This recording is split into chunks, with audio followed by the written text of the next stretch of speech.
दोस्तों बिहार विधान परिषद सचिवालय के अंतर्गत 4 पद पे वैकेंसी निकाली गई है। जैसे पर्सनल असिस्टेंट यानी PA, data entry operator, lower division clerk और स्टेनोग्राफर के पोस्ट पर वैकेंसी निकाली गई है।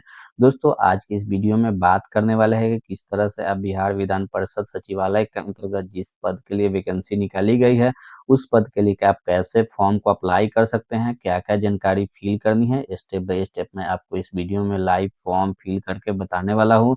साथ ही साथ ये भी बताने वाला हूँ कि इस पद के लिए कौन से क्वालिफिकेशन लगेंगे और कितने पोस्ट आए हुए हैं, यहाँ पे मैं आपको सारे डिटेल में यहाँ पे मैं आपको बताने वाला हूँ। दोस्तों फॉर्म स्टार्ट करने से पहले अभी तक हमारे चैनल को सब्सक्राइब नहीं किया है तो सब्सक्राइब करें, लाइक करें और जिससे आने वाली सारी अपडेट आपको मिल सकें। तो अप्लाई करने के लिए सबसे पहले आपको गूगल ओपन कर लेनी है। गूगल में जाके आपको बीएलसीएस रिक्रूटमेंट आपको यहाँ पे सर्च कर लेनी है। सर्च करने के बाद दोस्त यहाँ पे पहला जो लिंक है इस पे आपको क्लिक कर देनी है। क्लिक करते ही यहाँ पे आप बिहार विधान परिषद सचिवालय के ऑफिशियल वेबसाइट पे आप आ जाएंगे। तो दोस्त यहाँ पे नीचे आएंगे तो यहाँ पे इम्पोर्टेंट यहाँ पे लिंक दिया हुआ है। जैसे कि यहाँ पे देख सकते हैं कि यहाँ पे एडवर्टाइजमेंट दिया गया है, तो इस पे क्लिक करके आप यहाँ से एडवर्टाइजमेंट आप चेकआउट कर सकते हैं। उसके बाद दोस्त यहाँ पे लास्ट डेट दिया हुआ है ऑनलाइन रजिस्ट्रेशन का कि 19 दिसंबर तक आप फॉर्म को अप्लाई कर सकते हैं और लास्ट फी पेमेंट डेट दिया हुआ है यहाँ पे आपको 31 दिसंबर तक आप लास्ट फी पे आप कर सकते हैं। तो यहाँ पे नोटिफिकेशन आप देखने के लिए यहाँ पे इस पे आपको इस लिंक पे आपको क्लिक करना होगा। तो यहाँ पे आप देख सकते हैं कि बिहार विधान परिषद सचिवालय के यहाँ पे एडवर्टाइजमेंट यहाँ पे दोस्तों ओपन हो गया था। इसमें भी आपका दोस्तों दिया हुआ ऑनलाइन पंजीकरण या आवेदन का अंतिम तिथि यहाँ पे दिया है 19 दिसंबर तक आप कर सकते हैं और परीक्षा का शुल्क यहाँ पे 21 दिसंबर तक आप पे कर सकते हैं। उसके बाद दोस्तों यहाँ पे नीचे आएंगे तो यहाँ पे पद का नाम दिया हुआ है और यहाँ पे वेतन स्तर दिया हुआ है कि किस लेवल का वेतन आपको मिलेगा और दोस्तों यहाँ पे कुल पदों की संख्या यहाँ पे दिया हुआ है, यहाँ पे आप चेकआउट कर सकते हैं। दोस्तों यहाँ पे जैसे कि निजी सहायक के लिए यहाँ पे लेवल 7 के यहाँ पे वेतन स्तर होने वाले हैं और टोटल पद यहाँ पे दिया हुआ है। उसके बाद दोस्तों यहाँ पे नीचे आएंगे तो यहाँ पे डाटा एंट्री ऑपरेटर के लिए यहाँ पे लेवल 4 के लिए और टोटल पद यहाँ पे दिया हुआ है और दोस्तों यहाँ पे निम्न वर्गीय लिपिक के लिए भी यहाँ पे लेवल 2 के यहाँ पे मिलने वाले हैं और यहाँ पे टोटल वैकेंसी यहाँ पे दोस्तों दिया हुआ है। उसके बाद दोस्तों नीचे आएंगे तो यहाँ पे पद नाम के अकॉर्डिंग यहाँ पे आपका एजुकेशन क्वालिफिकेशन यहाँ पे देना होगा। तो एजुकेशन क्वालिफिकेशन निजी सहायक के लिए यहाँ पे दोस्तों दिया हुआ कि आपका स्नातक होना चाहिए, कोई केंद्र सरकार या राज्य सरकार के होना चाहिए और यहाँ पे हिंदी का टाइपिंग जो होना चाहिए 100 शब्द प्रति मिनट होना चाहिए और इंग्लिश का टाइपिंग जो है 30 शब्द होना चाहिए। उसके बाद दोस्तों यहाँ पे कंप्यूटर के यहाँ पे पाठ्यक्रम आपका प्रमाण पत्र होना चाहिए जो कि एआईसीटी से अप्रूवल है या डीओई एसीसी या एनआईई से आपका मान्यता प्राप्त होना चाहिए। उसके बाद दोस्तों इसमें अच्छे से आपको चेकआउट कर देना है। जैसे कि यहाँ पे डाटा एंट्री ऑपरेटर का दिया हुआ तो इसमें भी लेवल 4 के लिए यहाँ पे वेतन स्तर रहेगा और यहाँ पे दिया हुआ है कि आपके राज्य या केंद्र सरकार से आपका मिनिमम कम से कम इंटरमीडिएट आपका होना चाहिए और यहाँ पे दोस्तों हिंदी और अंग्रेजी के कंप्यूटर पर 800 की डिप्रेशन प्रति घंटा दिया हुआ है। उसके बाद दोस्तों इसको अच्छे से आपको चेकआउट यहाँ पे कर लेनी है। अप्लाई करने के लिए इसको सबसे पहले आपको इसका ऑफिशियल वेबसाइट पे आ जाना है। आने के बाद दोस्तों यहाँ पे सबसे पहले आपको यहाँ पे रजिस्ट्रेशन करनी होगी। तो रजिस्ट्रेशन करने के लिए यहाँ पे न्यू रजिस्ट्रेशन इस पे आपको क्लिक कर देनी है।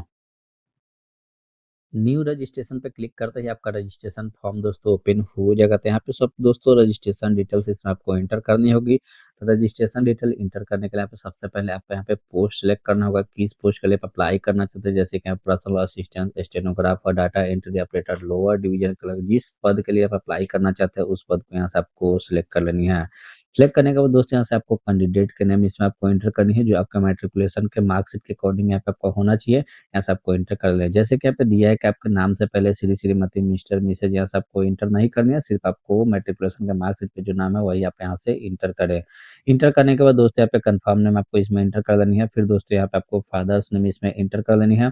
इंटर करने के बाद यहाँ से मदर्स नेम आपको फिर से यहाँ से इंटर कर लेनी है। फिर दोस्तों नीचे आएंगे तो यहाँ पे पूछा जा रहा है कि आप बिहार का डोमिसाइल है, तो अगर है तो आप यहाँ से यस करेंगे, अगर नहीं है तो आप यहाँ से नो कर लेंगे। अगर है तो यस करें। उसके बाद दोस्तों यहाँ से आपका पूछा जा रहा है फिर से फिजिकल हैंडीकैप अगर आप है तो आप यहाँ से यस कर सकते हैं।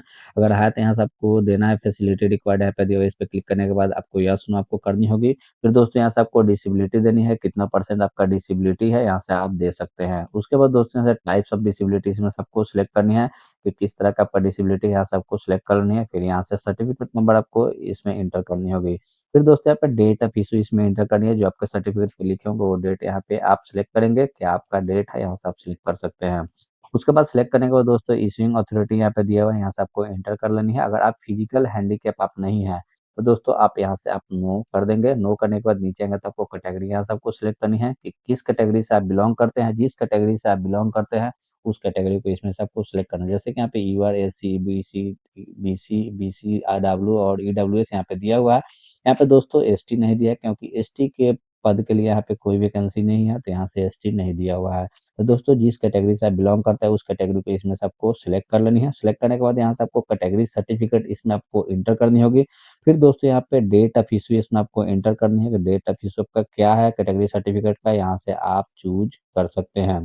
चूज करने के बाद दोस्तों यहाँ पे आएंगे इशूइंग अथॉरिटी, यहाँ पे आपको इंटर करनी होगी कौन सी अथॉरिटी आपका इशू किया, जैसे कि आर ओ लेवल का है या आपका डीओ लेवल का है या एसडीएम लेवल का, यहाँ से आपको इंटर कर लेनी है। फिर दोस्तों इंटर करने के बाद यहाँ पे जेंडर आपको सिलेक्ट करनी है कि आपका जेंडर क्या है, यहाँ से आप जेंडर आप सिलेक्ट कर लेंगे। सिलेक्ट करने के बाद दोस्तों नीचे आएंगे तो यहाँ पे पूछा जाए कि आप गवर्नमेंट एम्प्लॉय अगर है तो आप यहाँ से यस करेंगे। यस करते ही यहाँ पे आपको दिया है कि आपके पास एनओसी होना चाहिए, तो यहाँ पे टाइप्स ऑफ एम्प्लॉयमेंट इसमें पूछा जा रहा है। टाइप्स ऑफ एम्प्लॉयमेंट इसमें देना है कि सेंट्रल गवर्नमेंट में आप काम कर रहे थे या बिहार गवर्नमेंट में आप काम कर रहे थे या आप एनी अदर स्टेट गवर्नमेंट यहाँ पे आप काम कर रहे थे। उसके बाद यहाँ पे एनओसी नंबर इसमें आपको इंटर करनी है। फिर यहाँ से डेट ऑफ इशू आपको इसमें सिलेक्ट करनी होगी। उसके बाद दोस्तों यहाँ से इशूइंग अथॉरिटी इसमें आपको इंटर कर लेनी है। अगर आप गवर्नमेंट एम्प्लॉय अगर नहीं है तो दोस्तों आप यहाँ से नो कर देंगे। उसके बाद दोस्तों यहाँ पे एक सर्विसमैन के बारे में यहाँ पूछा गया। एक सर्विसमैन अगर आप है तो यहाँ से आपको यस करनी होगी। यस करने के बाद से number of years in service आपको देना होगा कि कितने साल आप सर्विस में काम किए हैं। जितने ईयर्स आप काम किए हैं यहाँ से आपको सिलेक्ट कर लेनी है। तो उसके बाद यहाँ पे आपका सर्टिफिकेट नंबर इसमें आपको एंटर करनी होगी। उसके बाद दोस्तों यहाँ पे डेट ऑफ इशू इसमें से आपको सिलेक्ट करनी है कि डेट ऑफ इशू आपका क्या है सर्टिफिकेट का, यहाँ से आप सिलेक्ट कर सकते हैं। उसके बाद दोस्तों नीचे आएंगे तो यहाँ पे इशूइंग अथॉरिटी इसमें आपको एंटर कर लेनी है।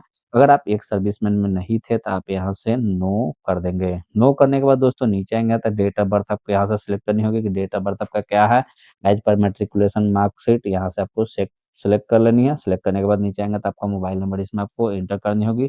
जो आपका मोबाइल नंबर एक्टिव है वही आप यहाँ पे इंटर करें। फिर यहाँ से कंफर्म मोबाइल नंबर इंटर कर लेनी है। फिर दोस्तों यहाँ से ईमेल आईडी यहाँ पे इंटर करनी होगी। उसके दोस्तों यहाँ पे कंफर्म ईमेल आईडी यहाँ पे इंटर कर लेनी है। इंटर करने के बाद दोस्तों नीचे आएंगे तो यहाँ पे आपका कंप्यूटर कोर्स सर्टिफिकेट यहाँ पे मांगा जा रहा है। जैसे कि आपने डीसीए डीसी आपने कर रखा है तो यहाँ से आपको देनी होगी। इस पे आपको क्लिक करके यहाँ से आपको यस कर लेनी है। यस करने के बाद यहाँ पे सर्टिफिकेट नंबर इसमें आपको इंटर कर लेनी है। उसके बाद दोस्तों नीचे आएंगे तो यहाँ पे डेट ऑफ इशू इसमें देनी होगी कि डेट ऑफ इशू आपका सर्टिफिकेट क्या है, इसमें से आपको सिलेक्ट कर लेनी है। सिलेक्ट करने के बाद इशूइंग अथॉरिटी इसमें आपको इंटर कर लेनी है। उसके बाद दोस्तों टाइपिंग स्पीड इसमें आपको हिंदी इंग्लिश में है यहाँ पे आपको देनी होगी, तो यहाँ से आपको यस कर देनी है।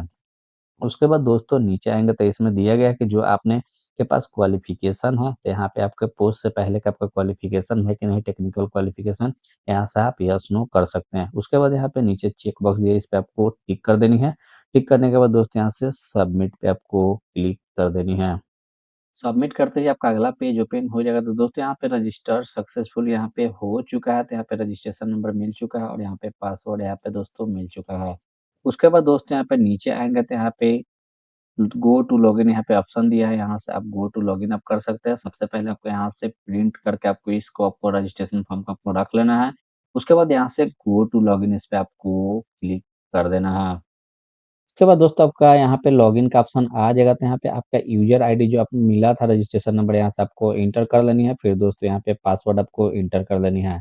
इंटर करने के बाद दोस्तों यहाँ से लॉगिन पे आपको क्लिक कर देनी है। ये आपका अगला पेज ओपन हो जाएगा। तो यहाँ पे दोस्तों पर्सनल डिटेल्स इसमें आपको फिल करनी होगी। फिल करने के लिए यहाँ पे दोस्तों क्रॉसफंडर्स एड्रेस आपको इंटर करनी है। तो यहाँ पे एड्रेस लाइन यहाँ पे पहला दिया हुआ है, यहाँ पे एड्रेस लाइन आपको फिल करनी होगी। फिर यहाँ से एड्रेस लाइन 2 आपको यहाँ पे फिल करनी है। फिर दोस्तों यहाँ से सिलेक्ट आपको करनी होगी स्टेट की, कौन से स्टेट से आप बिलोंग करते हैं। जिस स्टेट से आप बिलोंग करते हैं उस स्टेट का नाम इसमें से आपको सिलेक्ट कर लेनी है। फिर दोस्तों यहाँ से आपको डिस्ट्रिक्ट यहाँ से आपको सिलेक्ट करनी होगी, किस डिस्ट्रिक्ट से आप बिलोंग करते हैं। जिस डिस्ट्रिक्ट से आप बिलोंग करते हैं उस डिस्ट्रिक्ट को यहाँ पे आपको सिलेक्ट कर लेनी है। फिर दोस्तों यहाँ पे कंट्री रहेगा ऑटोमेटिक, यहाँ पे फिर से आपको पिन कोड यहाँ पे आपको इंटर करनी होगी। आपके एरिया का पिन कोड क्या है यहाँ सबको इंटर कर लेनी है। फिर दोस्तों यहाँ पे नीचे आएंगे तो यहाँ पे परमानेंट एड्रेस पूछा गया। अगर परमानेंट एड्रेस और कोरस्पोंडेंस एड्रेस आपका सेम है तो यहाँ से चेक बॉक्स पे आपको टिक कर देनी है। अगर सेम नहीं है तो आपको फिर से यहाँ से परमानेंट एड्रेस आपको फिल करनी होगी। फिर यहाँ से आपको स्टेट आपको सिलेक्ट करनी होगी, किस स्टेट से आप यहाँ से आपको सिलेक्ट कर लेनी है। फिर दोस्तों यहाँ पे डिस्ट्रिक्ट आपको सिलेक्ट करनी होगी। फिर उसके बाद दोस्तों यहाँ से कंट्री आपको रहेगा और यहाँ पे पिन कोड आपको यहाँ से इंटर कर लेनी है। उसके बाद दोस्तों यहाँ पे नीचे आएँगे तो यहाँ पे कैंडिडेट का पर्सनल डिटेल्स में कुछ पूछा गया, जैसे कि मैरिटल स्टेटस आपको देना है कि आपका शादीशुदा हो गया है या आप अनमैरिड है, तो यहाँ सबको सिलेक्ट कर लेनी है। उसके बाद दोस्तों यहाँ पे फ़ोटो आइडेंटिटी प्रूफ यहाँ से आपको सिलेक्ट करनी होगी कि आप कौन-सा फ़ोटो आइडेंटिटी प्रूफ इसमें आपको देना है, जैसे कि driving licence, PAN card, passport, Aadhaar card, voter I card. उसके बाद या एनी अदर गवर्नमेंट आईडी है तो यहाँ से आपको इसको सिलेक्ट कर सकते हैं। जैसे कि मैंने यहाँ पे आधार कार्ड यहाँ पे सिलेक्ट कर लिया, तो यहाँ से आधार नंबर आपको एंटर करनी होगी। उसके बाद दोस्तों यहाँ से नेशनैलिटी ऑटोमेटिक रहेगा। फिर यहाँ से आपको visible mark of identification of candidate यहाँ पे देना होगा। कैंडिडेट के पास में कोई मोल मार्क हो या कट हो, यहाँ पे आप दे सकते हैं। उसके बाद दोस्तों यहाँ से एडिशनल जानकारी यहाँ पे माँगा गया है, जैसे कि आपके अगेंस्ट कोई क्रिमिनल केस नहीं है, तो आप यहाँ से नो कर सकते हैं। फिर यहाँ से भी पूछा गया, आपके पास आपके अगेंस्ट कोई एफआईआर आपका रजिस्टर नहीं है, तो आप यहाँ से नो कर देंगे। उसके बाद दोस्तों यहाँ पे नेक्स्ट पे आपको क्लिक कर देनी है। तो ही आपका अगला पेज ओपन हो जाएगा। तो दोस्तों यहाँ पे डॉक्यूमेंट अपलोड का सेक्शन यहाँ पे खुल चुका है। तो यहाँ पे आपको सबसे पहले यहाँ पे स्कैन आपको रिसेंट पासपोर्ट साइज फोटो यहाँ पे देना होगा, जो कि फोटो का साइज जो 50 केबी से 100 केबी के बीच में होना चाहिए और इसका फाइल टाइप जो है जेपीजी और जेपीईजी फाइल में होना चाहिए। तो अपलोड करने के लिए यहाँ पे चूज फाइल, इस पे आपको क्लिक करनी है। क्लिक करने के बाद आपको फोटो सिलेक्ट करके यहाँ से अपलोड पे आपको क्लिक करके अपलोड कर देनी है। उसके बाद दोस्तों यहाँ पे आपको हिंदी में सिग्नेचर आपको यहाँ पे अपलोड करनी होगी, जो कि फाइल का साइज जो है यहाँ पे 10 केबी से लेके 20 केबी के बीच में होना चाहिए और फाइल टाइप जो है जेपीजी और जेपीईजी फॉर्मेट में होना चाहिए। उसके बाद दोस्तों नीचे आएँगे तो यहाँ पे इंग्लिश में सिग्नेचर आपको अपलोड करनी है। उसके बाद यहाँ पे फाइल का साइज 10 केबी से 20 केबी के बीच में है और यहाँ पे फाइल का टाइप दिया हुआ है कि जेपीजी और जेपीईजी फॉर्मेट में होना चाहिए। तो यहाँ से चूज़ फाइल करके यहाँ से अपलोड कर लेनी है। अपलोड करने के बाद दोस्तों यहाँ पे नेक्स्ट पे क्लिक कर देनी है। नेक्स्ट करते ही आपका यहाँ पे सारे डिटेल आ जाएँगे जो आपने एंटर किया था। आपको अच्छे से एक बार चेक कर लेनी है कि आपने जो डेटा फ़िल किया है, आपने सही-सही फ़िल किया है। अगर इसमें से कुछ गलती होता है, तो आप यहाँ से एडिट पे जाके यहाँ से क्लिक करके आप यहाँ से एडिट कर सकते हैं। अगर आपका सब चीज़ सही है, तो यहाँ से चेक बॉक्स दिया है, इस पे आपको टिक कर देनी है। टिक करने के बाद दोस्तों यहाँ से मेक पेमेंट का ऑप्शन आ जाएगा, यहाँ से आप पेमेंट कर लेंगे। पेमेंट करने के बाद आपके पेमेंट सक्सेसफुल हो जाएँगे, उसके बाद दोस्तों आप एप्लीकेशन को प्रिंट आउट करके अपने पास रख लेंगे। दोस्तों आशा करता हूँ कि आपको वीडियो अच्छा लगा हो। वीडियो अच्छा लगा हो तो वीडियो को लाइक करें, शेयर करें और हमारे चैनल को सब्सक्राइब करें।